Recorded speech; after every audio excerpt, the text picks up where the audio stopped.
مولاي صل وسلم دائما أبدا على حبيبك. السلام عليكم ورحمة الله تعالى وبركاته.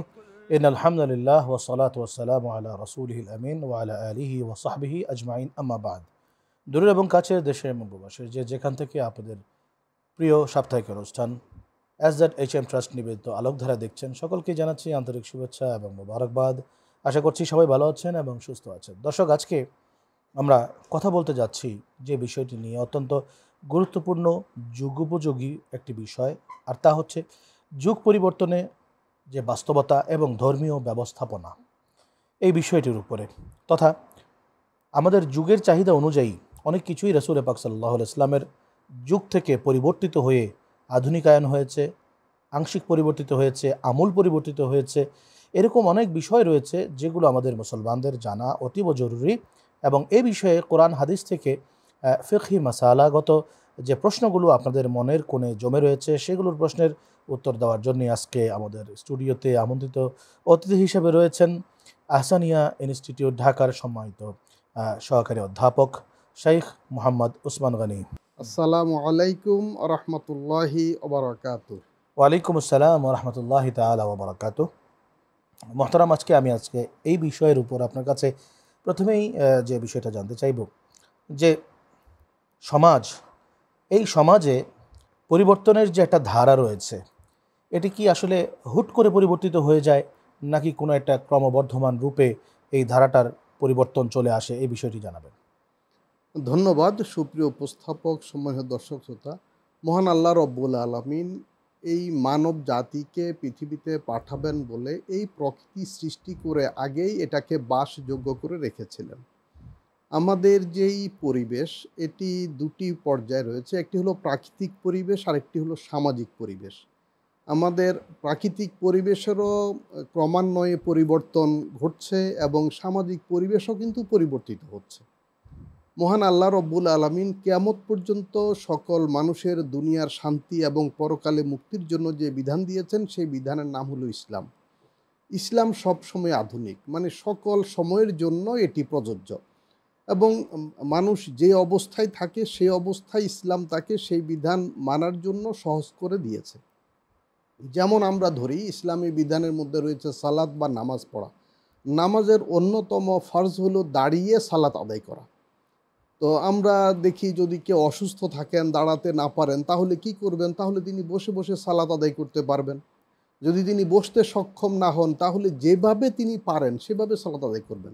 তাহলে বিধান পরিবর্তন হচ্ছে না, কিন্তু এর সম্পাদন প্রক্রিয়া কিন্তু ব্যক্তি বিশেষের জন্য পরিবর্তন হচ্ছে। যেমন প্রচণ্ড শীত, কেউ যদি শীতের জন্য পানি গরম করার ব্যবস্থা না থাকে, তাহলে ওযুর পরিবর্তে তায়াম্মুম করার সুযোগ রয়েছে, যদি সেখানে প্রাণনাশের সম্ভাবনা থাকে। এভাবে বিধানগুলো একই থাকবে, কিন্তু পরিবেশ পরিস্থিতির সাথে মিল রেখে বিধানগুলো মানুষের সামর্থ্য অনুযায়ী সেটি পরিবর্তিত হতে পারে। একটি হলো শরীয়ত, আরেকটি হলো ফিক। শরীয়ত অপরিবর্তিত স্থির, আর ফিক বা ব্যবহারিক পর্যায় বিধান এটি পরিবর্তনশীল। এই প্রসঙ্গে কোরআনে কারিমে সূরা বাকারা এর 286 নম্বর আয়াতে আল্লাহ রব্বুল আলামিন বলেছেন, লা ইউকাল্লিফুল্লাহু নাফসান ইল্লা উসআহা, যে আল্লাহ রব্বুল আলামিন কারো সামর্থ্যের বাইরে দায়িত্ব বা কর্তব্য চাপিয়ে দেন না, বিধান প্রয়োগ করেন না। অর্থাৎ প্রত্যেকের জন্য বিধান প্রযোজ্য। আমরা আরেকটি উদাহরণ দেখি, যে আমরা জানি সালাত হলো ফরজ, কিন্তু সালাতের ওয়াক্ত যদি না হয় তাহলে সালাত ফরজ হবে না। যেমন সকাল 8টা-9টা বাজে যদি কেউ ইসলাম কবুল করে, তো ওই জোহরের ওয়াক্ত আসার আগ পর্যন্ত তার উপরে সালাত কিন্তু ফরজ হচ্ছে না। আমরা জানি ইসলামে একটি বিধান আছে বিবাহ। এখন একজন শিশু, তার জন্য বিবাহের বিধান প্রযোজ্য নয়। অর্থাৎ এই যে শরীয়তের বিধানগুলো ব্যক্তি বিশেষের জন্য সময়ে সময়ে পরিবর্তন হয়। শরীয়তের বিধান একই থাকে, এর প্রায়োগিক দিকটার মধ্যে পার্থক্য বা পরিবর্তন হয়।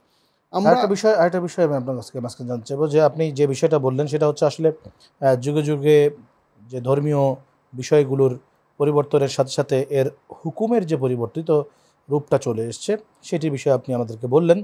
আমি আপনার কাছে এখন জানতে চাইবো যে নারীর ক্ষমতায়ন, নারীর শিক্ষা, নারীর ব্যবস্থাপনা এবং নারীর সমাধিকার ইত্যাদি বিষয়ে, যেটি বর্তমানে সবচাইতে বেশি আলোচিত বিষয়, এবং এটি নিয়েই কিন্তু বাদানুবাদ, বিভিন্ন রকম সেমিনার, সিম্পোজিয়াম হচ্ছে।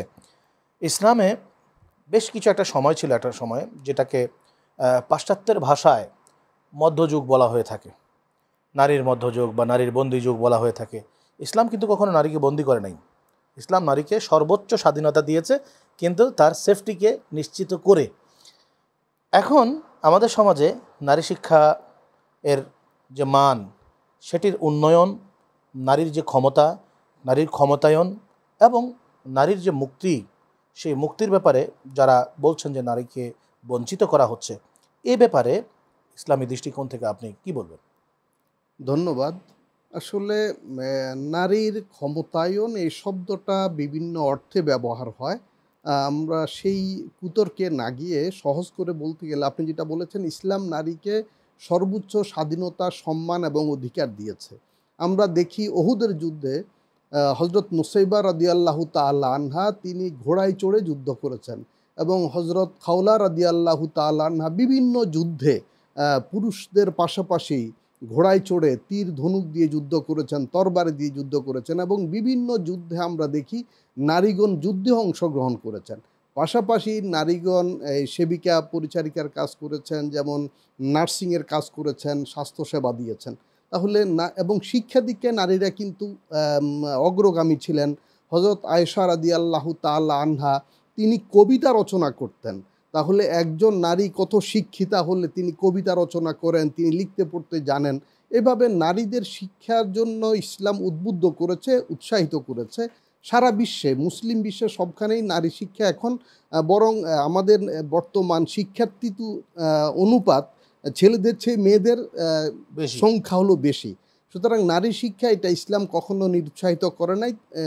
তাদের সামর্থ্য মতো, মেধা মতো তাদের কর্মসংস্থানটাও কিন্তু সুযোগ রয়েছে। কোরআন শরীফে আয়াত দেওয়ার মাধ্যমে আল্লাহ তাআলা বলে দিয়েছেন যে নারীর হক আদায় করো, নারীর হক আদায় না করলে শাস্তির বিধান আছে। প্লাস আমরা দেখি সেই জঙ্গে জামাল, উষ্টির যুদ্ধে একজন নারী হজরত আয়েশা রাদিয়াল্লাহু তাআলা আনহা যুদ্ধ পরিচালনা করেছেন। আমরা আরও দেখি হজরত আলী রাদিয়াল্লাহু তাআলা আনহুর শাহাদাতের পর, উনি শহীদ হওয়ার পর যে বিচার করা হয়েছিল, সেই বিচারের বিচারক বা বিচারপতি ছিলেন আয়েশা রাদিয়াল্লাহু তাআলা আনহা। ওনার মাধ্যমে সেই বিচারটা ফয়সালা করা হয়েছিল। তাহলে এই সর্বোচ্চ বিচার ফয়সালা করা, রাষ্ট্রীয়ভাবে বিচার ফয়সালা করা, এর চেয়ে উপরে তো আর কোনো ক্ষমতা নেই। আর কোনো ক্ষমতা তো নেই। সুতরাং মন্ত্রী হিসাবে, উপদেষ্টা হিসাবে, বিচারক হিসাবে, রণক্ষেত্রে সর্বত্রই আমরা দেখি নারী সেখানে তাদের দায়িত্ব সম্পাদন করেছেন, এবং সেখানে লক্ষ সাহাবী তখন আছেন। আচ্ছা, নারী এবং পুরুষের সমতার ব্যাপারে ইসলামের কোনো ইন্ডিকেশন কি রয়েছে? এখানে কিছু কিছু ক্ষেত্রে পার্থক্য আছে, তবে আমরা সমতা বলবো না, আমরা বলবো হলো তাদের ন্যায্য অধিকার। কারণ পুরুষ এবং নারী প্রকৃতিগতভাবেই কিছুটা সৃষ্টিগত পার্থক্য রয়েছে।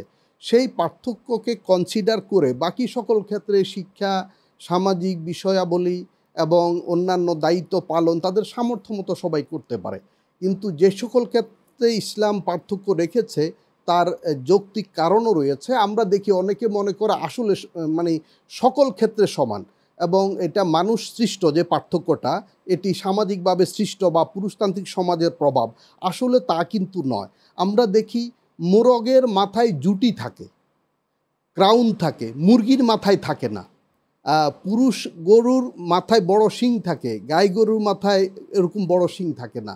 এরকম আমরা দেখি সিংহের কেশর থাকে, সিংহীর কেশর থাকে না। জন্য কিছু ক্ষেত্রে পার্থক্য আছে। সেই পার্থক্যগুলো ইসলাম কনসিডার করে বাকি সকল ক্ষেত্রে নারীকে বরং সর্বোচ্চ সম্মান দিয়েছে। আপনার কাছে ছোট্ট করে, অল্প করে জানতে চাইব যে একজন স্বামী এবং স্ত্রীর মাঝে যেই মূল্যায়ন, অর্থাৎ মেল ডমিনেটেড সোসাইটি এবং ফিমেল অ্যাডভান্স সোসাইটি, এই দুই ধরনের ক্ষেত্রে তাদের ক্ষেত্রে ফিকহের যে বিশ্লেষণটা, সেটা কীভাবে হবে? ফিকহের বিভিন্নতা হলো আসলে, যেমন স্বামীর প্রতি স্ত্রীর দায়িত্ব রয়েছে, স্ত্রীর প্রতি স্বামীর দায়িত্ব রয়েছে। কোরআনে কারিমে আল্লাহ রাব্বুল আলামিন বলেছেন, হুন্না লিবাসুল্লাকুম ওয়া আনতুম লিবাসুল্লাহুন, যে তোমরা একে অন্যের পোশাক, নারী পুরুষ বা স্বামী স্ত্রী।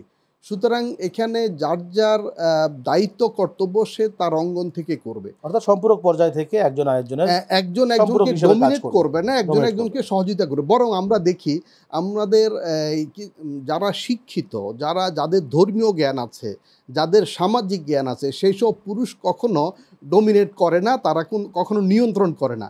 বরং আমাদের সমাজে প্রকৃতিগতভাবে এটি মাতৃনিয়ন্ত্রিত সমাজ। পুরুষ নিয়ন্ত্রিত বললে এটা আসলে যথাযথ হবে না। মাতৃনিয়ন্ত্রিত সমাজ আমি এই জন্য বলবো, দেখেন শিশু কিন্তু ওই মায়ের কাছে বড় হয় প্রধানত, এবং দেখবেন বাবা অপেক্ষা মাকে কিন্তু বেশি ভালোবাসে, বেশি প্রাধান্য দেয়।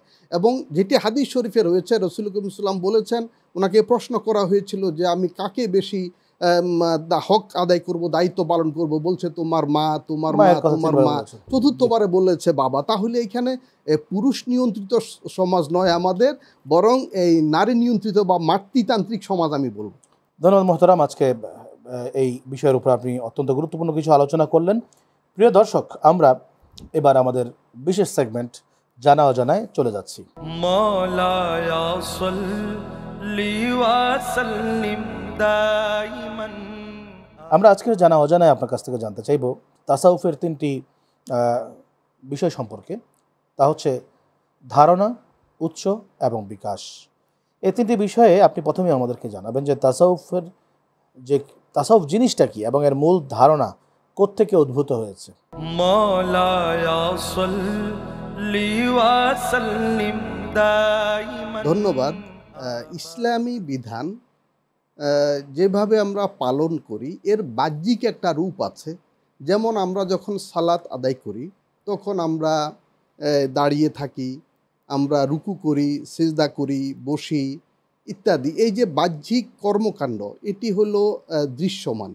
আর এর অন্তর্নিহিত কিছু বিষয় আছে, যেমন তাওয়াজু, যেমন ফানা, যেমন বিনয়, নম্রতা, আল্লাহর হুজুরে, আল্লাহর সন্নিধানে উপস্থিত করা নিজেকে। এই যে অভ্যন্তরীণ বিষয়গুলো, যেগুলোকে এহসান বলা হয় হাদিসের পরিভাষায়। বুখারী শরীফে হাদিস এসেছে, মুসলিম শরীফও রয়েছে বর্ণনাটি।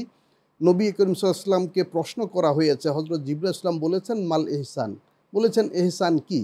তখন নবী করিম সাল্লাল্লাহু আলাইহি ওয়াসাল্লাম বলেছেন আন তা'বুদাল্লাহা কাআন্নাকা তারাহু ফাইন লাম তাকুন তারাহু ফাইন্নাহু ইয়ারাক। তুমি এভাবে ইবাদত করো যেন তুমি আল্লাহকে দেখছো। যদি সেই পর্যায়ে তুমি উন্নীত হতে না পারো, তবে এটি ইয়াকিন রাখো যে আল্লাহ তোমাকে অবশ্যই দেখছেন। সুবহানাল্লাহ। তো এই যে সালাতের মধ্যে বা ইবাদতের মধ্যে এই যে এহসান, যে আল্লাহর হুজুরে কলব, এটাই হলো তাসাউফের পার্টটা। অর্থাৎ একটা হলো শরীয়ত মানে বাহ্যিক অবয়বটা, আর এর অভ্যন্তরীণ যে আন্তরিক বিষয়গুলো সেটি হলো তাসাউফ। এই তাসাউফকে আমরা বলি তরিকত, এটাকে বলা হয় হাকিকত, মারেফত। তো এই তরিকা মানে পদ্ধতি, এবং কোরআনে কারিমে আল্লাহ রাব্বুল আলামিন বলেছেন লিকুল্লিন জাআলনা মিনকুম শিরআতাও ওয়া মিনহাজা, যে আমি প্রত্যেকের জন্য একটি বাহ্যিক শরীয়তের বিধান দিয়েছি এবং এর অভ্যন্তরীণ একটি রূপও দিয়েছি। তো এখন একজন সালাত আদায় করলো, সে নামাজ পড়তে পড়তে অন্য চিন্তা করে, দোকানের হিসাব করে, কাজ কারবার অন্য, তার মনের মধ্যে বিভিন্ন খেয়াল আসে। আর আরেকজন যখন নামাজে সালাতে দাঁড়ায় তখন সে আল্লাহর ধ্যান তার মধ্যে থাকে, সে আরশে আজিমের সামনে থাকে বা বাইতুল্লাহর সামনে থাকে। এই হলো তাসাউফ তরিকত। অর্থাৎ আরেক ভাষায় বলা যায় খুজু এবং এর তাকওয়া, তাসকিয়া, এই সবগুলোই হলো যেটাকে আমরা তাসাউফ বলি। এখন আমি আপনার কাছ থেকে জানতে চাইব এই পর্যায়ে যে অনেকেই অনেক বোদ্ধা, ধর্মীয় জ্ঞান সম্পন্ন অথবা অন্যান্য জ্ঞান সম্পন্ন ব্যক্তি যারা বলে থাকেন যে তাসাউফের মূল সূচনা হয়েছিল ইউনানি যুগ থেকে, ইউনানি সময় থেকে তারা এই ধরনের একটা কথাবার্তা বলে থাকেন। কিন্তু আমরা তো জানি যে তাসাউফের প্রারম্ভ সূচনাই হয়েছে হযরত বাবা আদম আলাইহিস সালামের সময় থেকে। এই বিষয়ে আপনি কি বলবেন? এখানে তাসাউফ মানে হলো যা আমরা অভ্যন্তরীণ বিষয়গুলো, আত্মশুদ্ধি। তো যেটি কোরআনে কারিমে সূরা বাকারার শুরুতে বলা হয়েছে হুদাল্লিল মুত্তাকিন, কোরআন দ্বারা হেদায়েত পাবে যারা তাকওয়াবান। এই তাকওয়া হলো আল্লাহর প্রেম, আল্লাহর ভয়। এবং তাসকিয়া সম্পর্কে বলা হয়েছে কোরআনে কারিমে কদ আফলাহা মান যাক্কাহা, তারাই সফল হলো, তারা আত্মাকে পরিশুদ্ধ করলো। তাহলে এই যে আদম আলাইহিস সালাম থেকে শুরু করে আপনি যেটা বলছেন, আদম আলাইহিস সালাম তওবা করলেন। এই তাসাউফের প্রথম ধাপ হইল তওবা। মানুষ ভুল করবে, এবং এই ভুল করলে সে তওবা করবে, এটাই হলো তাসাউফ। শয়তানের মধ্যে মানুষের মধ্যে পার্থক্য কী? শয়তান ভুল করেছে কিন্তু সে ক্ষমা চায়নি, তওবা করেনি, তার মধ্যে খুশু খুজু বিনয় ছিল না, তার মধ্যে ছিল কিবির, অহংকার। আর আদম আলাইসাল্লাম তিনি ভুল করেছেন, তিনি তওবা করেছেন, তার মধ্যে বিনয় ছিল এবং অহংকার ছিল না। এবং এটাই হলো তাসাউফের মূল কথা। এবং হাদিস শরীফে যে এসেছে এহসান, এই তাকওয়া, তাসকিয়া, ইখলাস, এহসান, এগুলোই হইল তাসাউফের মূল তত্ত্ব। এবং এই তাসাউফটা বিকশিত হয়েছিল কিভাবে? এই তাসাউফের আসলে সকল নবী রসুলগণ তাসাউফ চর্চা করেছেন, মানে ওনাদের বাহ্যিক যেমন আমল ছিল, অভ্যন্তরীণ পরিশুদ্ধি এভাবে শতভাগ ছিল। এইভাবে সকল সাহাবে একরাম, তাবিন, তাবিনদের মধ্যে এই প্রচলনটি ছিল। এটি প্রথম যুগে শরীয়তের পাশাপাশি ছিল, অর্থাৎ পূর্ণ শরীয়ত পূর্ণ তাসাউফ, এজন্য তখন আলাদা করতে হতো না সাহাবা একরামের যুগে, তাবিন, তাবিনের যুগে। পরবর্তীতে যেমন হজরত আবু বকর রাদিয়াল্লাহু তাআলা আনহু থেকে, হজরত আলী কাররামাল্লাহু ওয়াজহু থেকে বিভিন্ন ওনাদের শাগরিদান, তাবিন এর পরে তাবিন, ওনারা একটু এটাকে প্রাতিষ্ঠানিক রূপ দিয়েছে, ভিন্ন রূপ দিয়েছে। এবং কিছু আলেম ওলামা সুফি ছিলেন যারা সুফি নামে অভিহিত হয়েছেন, তারা সাদাসিধা জীবন যাপন করতেন, দুনিয়া বিমুখ ছিলেন, যাকে জুহুদ এবং ওয়ারা বলা হয়। মানে অত্যন্ত সতর্ক থাকতেন, শরীয়তের বিধান পালনের ক্ষেত্রে হারাম হালাল এর বিষয়ে সতর্ক থাকতেন, পাশাপাশি খুব সরল সাদাসিধা জীবন যাপন করতেন। সেই সময় কম দামি কাপড় ছিল পশমি কাপড়, এবং এটি খুব বেশি ধোয়া লাগতো না, এবং সকল আবহাওয়ায় সকল পরিবেশে পরিধান করা যেত, এবং এটি দীর্ঘস্থায়ী টেকসই ছিল। এজন্য ওই বুজুর্গান ওনারা এই পশমি পোশাক পরতেন বলে অনেকে মনে করেন যে তাসাউফ নাম হয়েছে। আবার কেউ মনে করেন সফা বা পরিশুদ্ধি থেকে এই সুফি নামের উদ্ভব বা তাসাউফ নামের উদ্ভব হয়েছে। ধন্যবাদ আপনাকে। আপনার কথা থেকে আজকে আমরা বুঝতে পারলাম যে আসলে নবী করিম সাল্লাল্লাহু আলাইহি ওয়াসাল্লাম, তার সময় তার পূর্ববর্তী নবীগণ কারোরই এই ইসলাম পালনের ক্ষেত্রে তাসাউফ বিবর্জিত ইসলাম ছিল না, বরং তাসাউফ সংবলিত ইসলামই ছিল মূলধারার ইসলাম। এবং বর্তমান সময়ে এই তাসাউফ বিবর্জিত ইসলাম, দ্যাট ইজ যারা বলে থাকেন যে মডারেট ইসলাম নামক বিধ্বংসী একটা মতবাদ প্রচারণার কারণেই কিন্তু আজকে আমরা তাসাউফ থেকে অনেক দূরে সরে এসেছি, আল্লাহ বিমুখ হয়ে যাচ্ছি। নামাজ পড়ছি তবুও কেন আমার ভিতর থেকে শয়তান দূর হচ্ছে না, এই বিষয়টি তাসাউফ বিবর্জিত হওয়ার কারণেই। এই প্রসঙ্গে ইমাম মালিক রহমতুল্লাহ সুন্দর বলছেন যারা শরীয়ত মানে তাসাউফ মানে না, অর্থাৎ বাহ্যিক আমল করে কিন্তু তার আত্মা পরিশুদ্ধ নয়, তো সে হইল এটা অপূর্ণ। এখানে আমি একটু ভিন্নভাবে বলবো, এটা তো অনেকটা মুনাফিকির পর্যায়ে যায়, যে তার ভিতরে কিন্তু আল্লাহর মহব্বত নাই, রসুলের মহব্বত নাই, যে সেটা সে মুনাফিকদের মতোই তার ইবাদত মুসলমান হয়েছে এজন্য নামাজ পড়তে হবে, কিন্তু আল্লাহর হুকুম হিসেবে নামাজ নয়। তিনি বলেছেন যারা বলে যে আমি তাসাউফ করছি কিন্তু শরীয়তকে অবহেলা করছে বা শরীয়ত ছেড়ে দিয়েছে, বলছেন তারা জিন্দিক হয়ে গেছে, কাফের হয়ে গেছে। তাহলে তাসাউফ এবং শরীয়ত, এই দুটি শরীয়ত তরিকত একটি সম্পূরক এবং পরিপূরক। আপনাকে ধন্যবাদ। প্রিয় দর্শক, আমরা এখন সুফি পরিচিতিতে চলে যাচ্ছি। মাওলায়া সাল্লি ওয়া সাল্লিম দাইমান।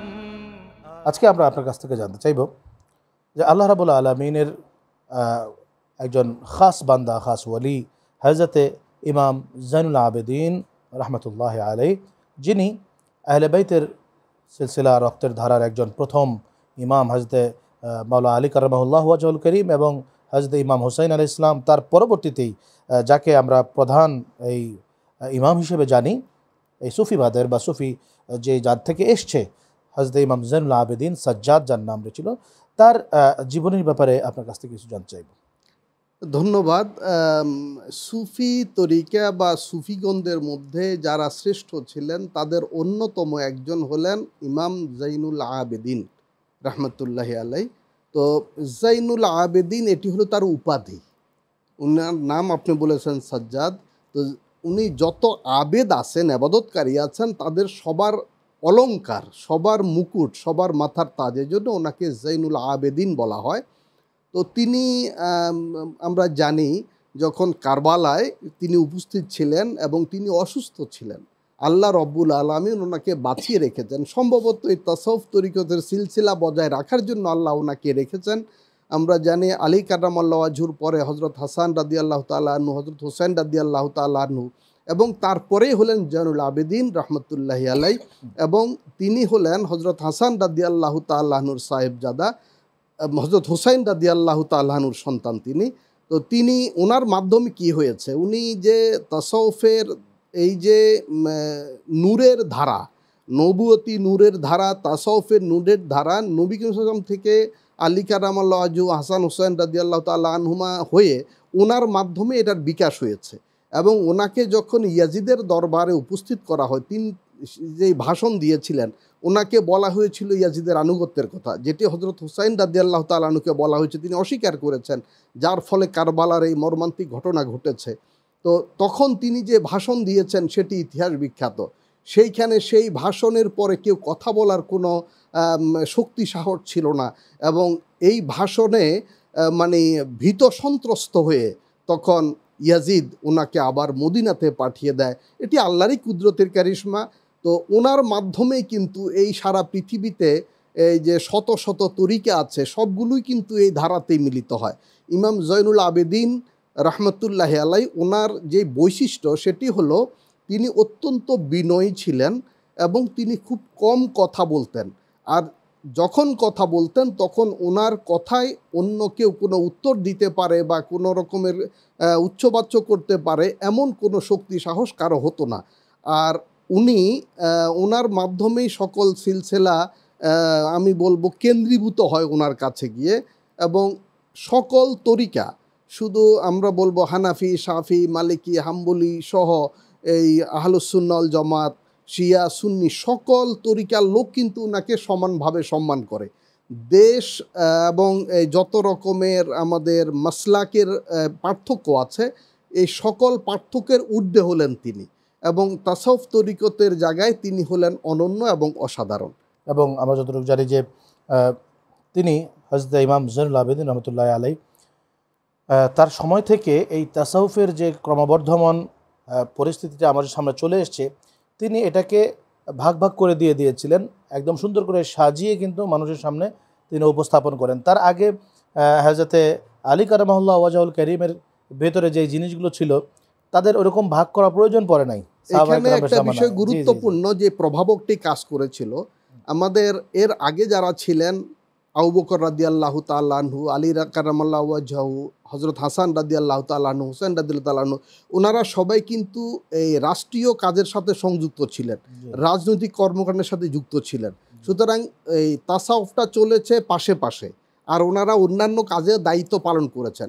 কিন্তু জয়নুল আবেদিন রহমতুল্লাহি আলাই তিনি যখন ইমামতের দায়িত্বে, তরিকতের দায়িত্বে, তখন কিন্তু রাষ্ট্রীয় কোনো কাজে উনি সংশ্লিষ্ট ছিলেন না।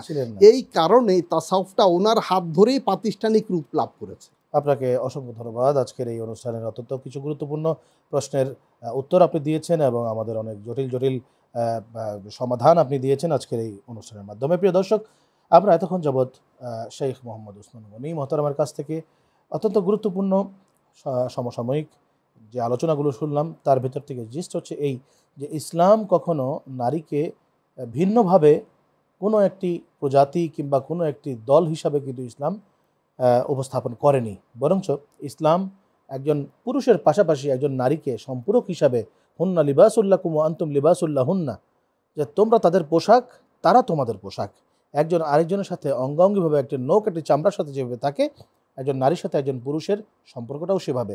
আর যে সমস্ত বিষয়গুলো নিয়ে আজকে আমাদের মধ্যে বাদানুবাদ হচ্ছে, এগুলো হচ্ছে বৈশ্বিক বিষয়, এগুলো হচ্ছে বস্তু বিষয়ক ঘটনা, এগুলো যে কোনো মুহূর্তে যে কোনোভাবেই সমাধান করা যায়, এগুলো নিয়ে কোনো উচ্চবাচ্য করার কোনো জো আমাদের মধ্যে নেই। এরপরে ইনশাআল্লাহ আমরা আলহামদুলিল্লাহ জানতে পারলাম, তাসাউফের ব্যাপারে ধারণা পেলাম। এরপরে সুফি পরিচিতি পর্বে আমরা ইমাম জয়নুল আবেদিন রহমতুল্লাহ আলাইহির ব্যাপারে, তার জীবনের ব্যাপারে শুনতে পারলাম। আল্লাহ রাব্বুল আলামিন আজকের এই আলোচনার উপরে আমাদের প্রত্যেককে সঠিক বুঝ দান করুন, সেই কামনা করছে, এবং সেই কামনা করে আজকে SJRHM ট্রাস্ট নিবেদিত আলোকধারা অনুষ্ঠান থেকে বিদায় নিচ্ছি। সবাই ভালো থাকবেন সেই কামনা করে। আসসালামু আলাইকুম ওয়া রাহমাতুল্লাহি ওয়া বারাকাতুহু। মুহাম্মাদুন সাইয়্যিদুল কাওনাইন ওয়া সাকালান ওয়াল ফারিকাইনি মিন উরবি ওয়া মিন আজম।